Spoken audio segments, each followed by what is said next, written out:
Okay, going to try something a little different. This is going to be section 5.1. It is part 2, and it's not going to be me so much doing it. Okay, that was good. Let's try back. There we go. I have a video thread lecture that it's kind of broken up. It's kind of like a, what do I want to say? It's a presentation. Anyway, I'm going to try doing this. I think it's pretty good. It came out pretty good. So with that said, let's listen to it. And it's going to be somewhat broken up as we go through this, but we'll see what happens.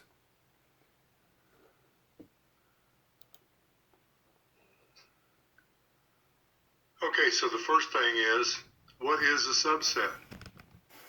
And what I have in blue is not necessarily a definition, it's more of a description, but we'll use that to make decisions on what a subset actually is.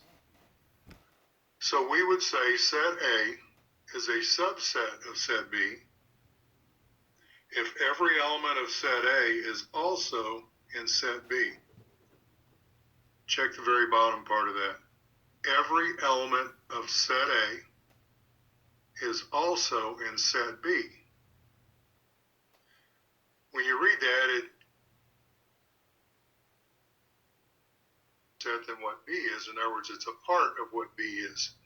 And to an extent, that's true.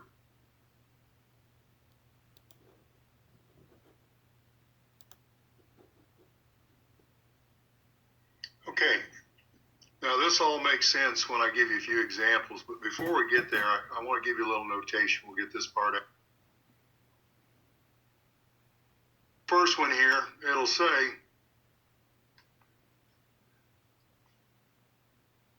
A is a subset of B. And look at the notation, and particularly right here. So that symbol is an elongated C with a line underneath of it. A is a subset of B. When you go to the second one, look at the symbol. It's the same symbol, but I put a line through it. This is similar when you're driving down the street. You'll see a sign that'll have a P on it with a line through it, and to you that means no parking. So when you put a line through it, that means no or not. So A is not a subset of set B. Then you've got this symbol. There's no line underneath it. This means A is a proper subset of B. We'll talk more about proper subsets in a minute, but for right now, just pay attention to the symbol.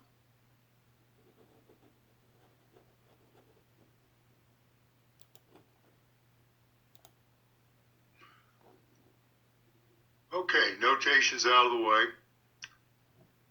Now I've got one is a very simple set. We'll call it set A, and it has two elements, Kim and Bill. What we want to do is find all the subsets.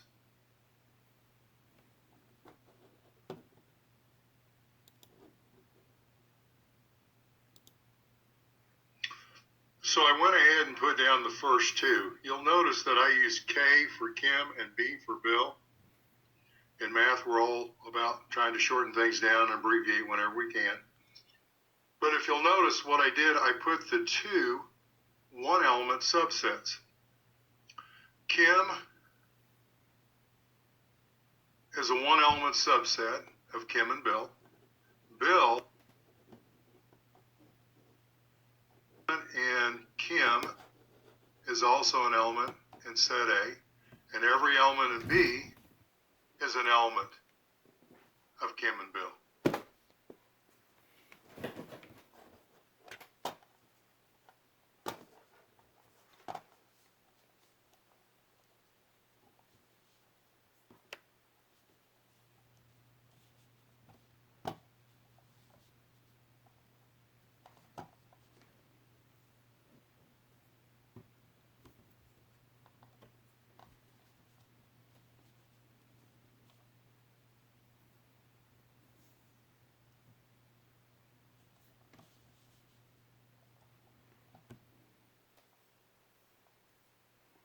Having some trouble here. Hold on.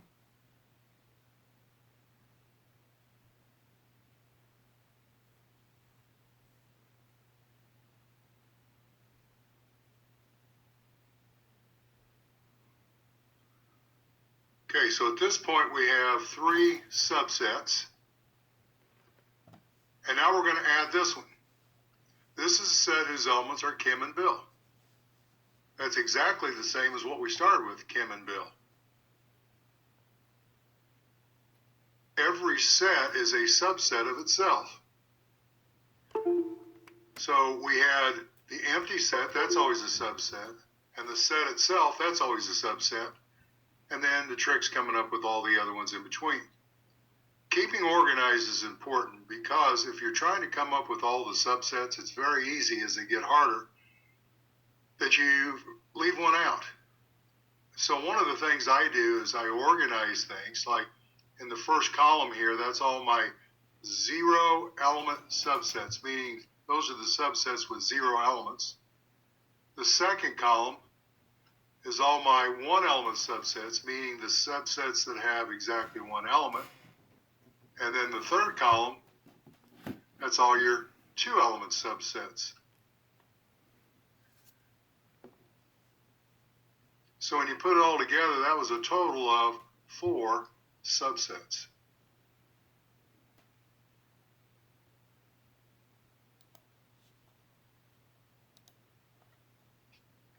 Okay, here's a little formula. Let's say you start out with a problem. You got set A is the set Kim and Bill, and you want to know how many subsets it has. Without writing, start with a 2. That's what I got right here. It's always that 2. And then when you look up here, you got 1, 2 in the set, 2 elements of the set. So I'm going to put a 2 there for 2 elements in the set.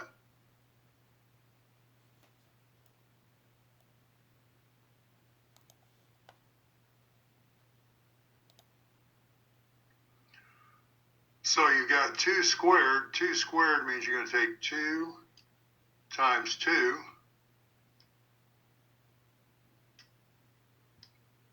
And there's your 4 elements in the set. So it's always how many were in the set.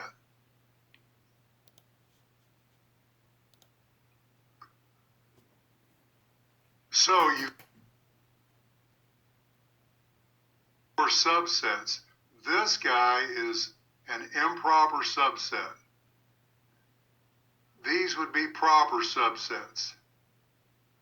And where the logic comes from is, and people argued this for a long time, but a bunch of mathematicians would get together year after year after year, and what they tried to do was organize all the math so it was pretty much the same wherever you came from. When they started talking about subsets, when they were talking about this, they said that cannot be a subset. Remember we talked about earlier about a subset being typically a little smaller than the original subset? Well, that didn't fit because this one here is not smaller than that one. But it did fit the definition. So they argued back and forth. So the compromise they came up with, they said, okay, we're going to call this one a subset. But it's not a proper subset. These guys are proper. So if you have 4 subsets, you're always going to have one that's improper. The rest of them would be proper, so that gives you 3.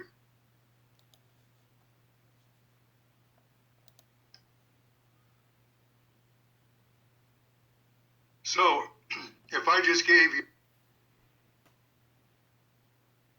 in the set, you should be able to tell me how many subsets there are, how many proper subsets, and how many are not proper. Actually, I've got that wrong. I have 4 subsets. 3 are proper. 3 are proper. 1's non-proper. So you can get that without actually listing them all out.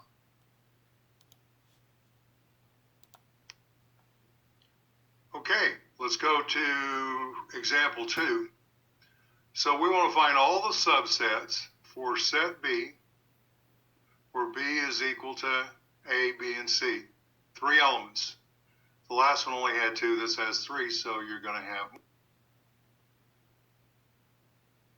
have. So take 2, and you got 1, 2, 3 elements. 2 to the third gives you 8. So I'm going to have 8 subsets.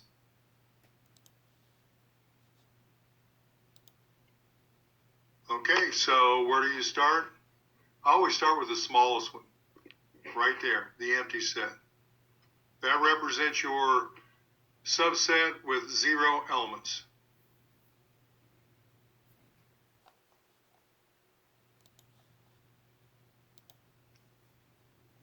Then I'm going to start out with my 1 element subsets.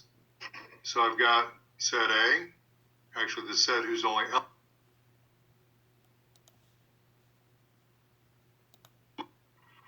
Then we have the set whose only element is B.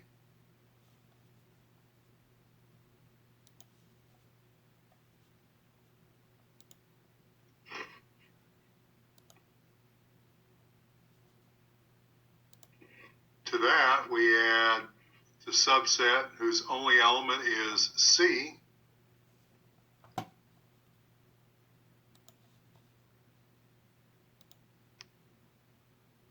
So far we've got 1 0 element subsets. We got 3 1 element subsets. Now we're going to go to the 2 element subsets. To do this, I'll always start with the first letter. And I'm going to say, okay, the letter A, I could pair that with B. That gives me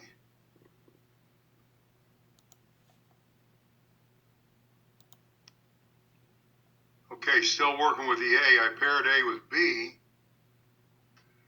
Now I want to pair A with C.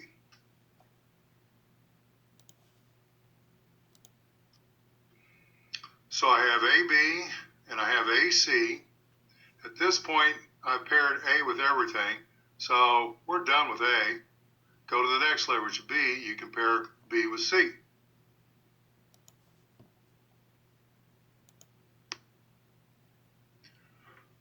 So when you look at it now, we've got 1 0 element subsets. We've got 3 1 element subsets. We got 3 2 element subsets. And the only one that is left would be the 3 element subsets, which would be the set A.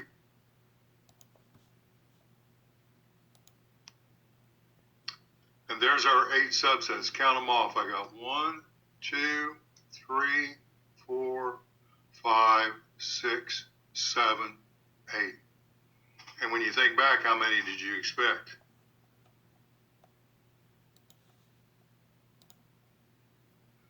So remember, you can always use the formula.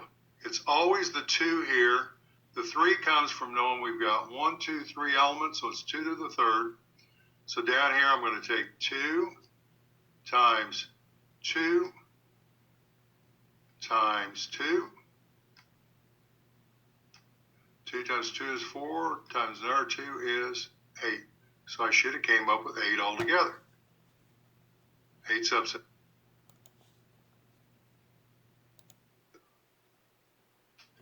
So if I was asking, you'd be able to figure these out. There were 8 subsets. Got that 2 to the third, or we could write them all out. And out of the non-proper, there's always one non-proper. The rest of them will be proper.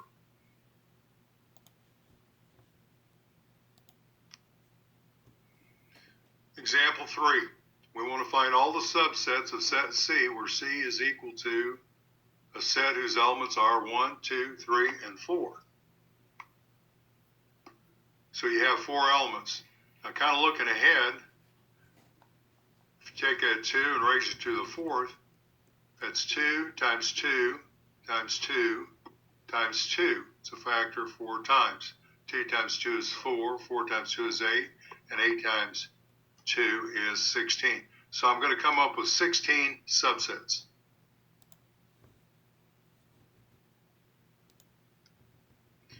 So here I've already got the easy ones. Everybody's going to know you're going to have the empty set. That's always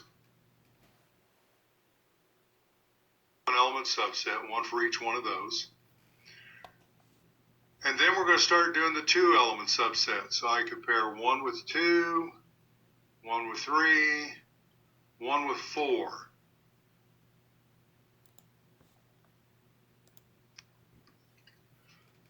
So there's those three. Now, we're basically done with the 1. We paired it with everything. So now I compare 2 with 3, 2 with 4.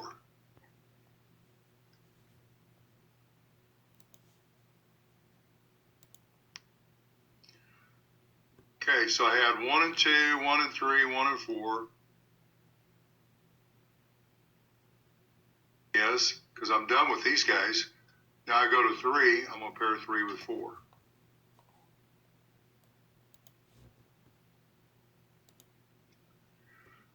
So all of these are 3 element subsets.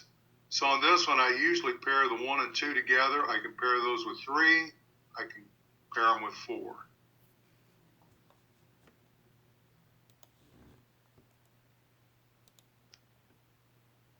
So there's the 1, 2, and 3.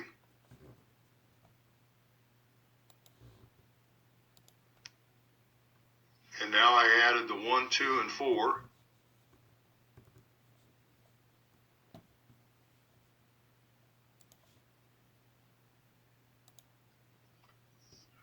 Next, I would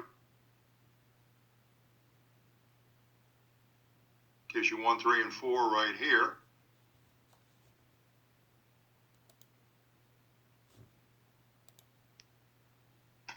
And the last one,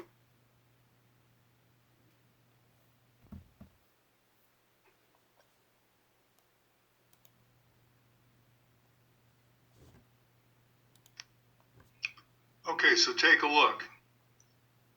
Going back out here, we had 1 0 element subset. We've got 4 1 element subsets. We've got 6 2 element subsets. 4 3 element subsets. And 1 4 element subset. Add them all up, there's 16 of them. Or you could use the formula down here. 2 raised to the 4th gives you 16 subsets. Good way of checking, make sure you didn't leave one out. And out of those 16, there's always going to be one that's not proper, which means there's 15 that will be proper. Another thing, if you're missing one, you will find that certain subsets correspond with each other. They're what you would say complementary to each other. So like the very first one, the empty set, and the last one, which would be the set itself, over here, that's a set with no elements. That's a set with all elements. They kind of go together. Going here, that's a set where each one has one element in it. Set over here, or those subsets, all have one missing. So the one here is tied with that one because if you put them all together, that gives you 1, 2, 3, 4. This one's kind of tied here, that one's tied there, and the 4 is missing up here, so they all correspond with each other. Now, you may not remember that, and it doesn't really matter if you do. It's just one of the ways you can use what's in front of you to make sure that you got everything you need.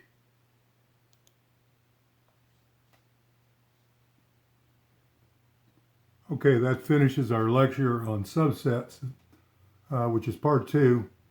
And the next one you get will cover our operations on sets. And I know this is a little bit jumbled.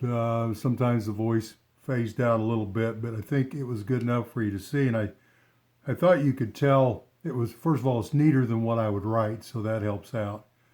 And I just thought it came out pretty well. Okay,